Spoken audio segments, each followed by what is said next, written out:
2 Samuel 24. Again the anger of the Lord was kindled against Israel, and he incited David against them, saying, Go, number Israel and Judah. So the king said to Joab, the commander of the army who was with him, Go through all the tribes of Israel, from Dan to Beersheba, and number the people, that I may know the number of the people. But Joab said to the king, May the Lord your God add to the people 100 times as many as they are, while the eyes of my lord the king still see it. But why does my lord the king delight in this thing? But the king's word prevailed against Joab and the commanders of the army. So Joab and the commanders of the army went out from the presence of the king to number the people of Israel. They crossed the Jordan and began from Aroer, and from the city that is in the middle of the valley, toward Gad, and on to Jazer. Then they came to Gilead and to Kadesh in the land of the Hittites. And they came to Dan, and from Dan they went around to Sidon, and came to the fortress of Tyre, and to all the cities of the Hivites and Canaanites. And they went out to the Negeb of Judah at Beersheba.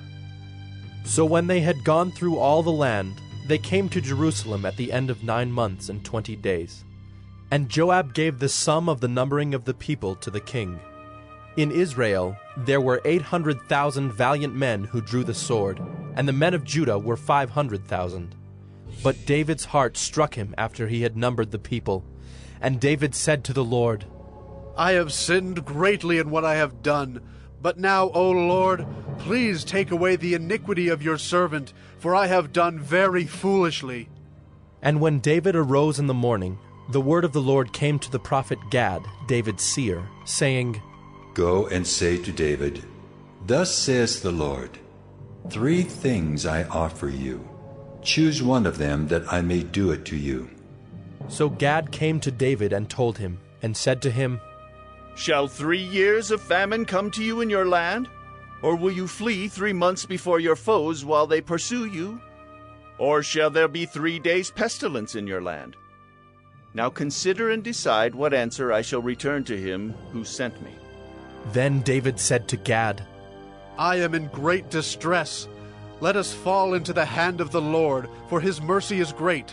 But let me not fall into the hand of man. So the Lord sent a pestilence on Israel from the morning until the appointed time.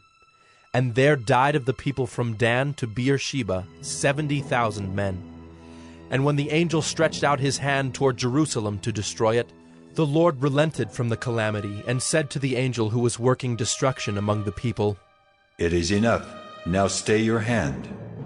And the angel of the Lord was by the threshing floor of Araunah the Jebusite. Then David spoke to the Lord when he saw the angel who was striking the people, and said, Behold, I have sinned, and I have done wickedly. But these sheep, what have they done? Please, let your hand be against me and against my father's house. And Gad came that day to David, and said to him, Go up, raise an altar to the Lord on the threshing floor of Araunah the Jebusite. So David went up at Gad's word, as the Lord commanded. And when Araunah looked down, he saw the king and his servants coming on toward him. And Araunah went out and paid homage to the king with his face to the ground. And Araunah said, Why has my lord the king come to his servant? David said, To buy the threshing floor from you, in order to build an altar to the Lord, that the plague may be averted from the people. Then Araunah said to David, Let my lord the king take and offer up what seems good to him. Here are the oxen for the burnt offering, and the threshing sledges, and the yokes of the oxen for the wood. All this, O king Araunah, gives to the king. And Araunah said to the king, May the Lord your God accept you. But the king said to Araunah, No, but I will buy it from you for a price. I will not offer burnt offerings to the Lord my God that cost me nothing. So David bought the threshing floor and the oxen for 50 shekels of silver. And David built there an altar to the Lord, and offered burnt offerings and peace offerings. So the Lord responded to the plea for the land, and the plague was averted from Israel.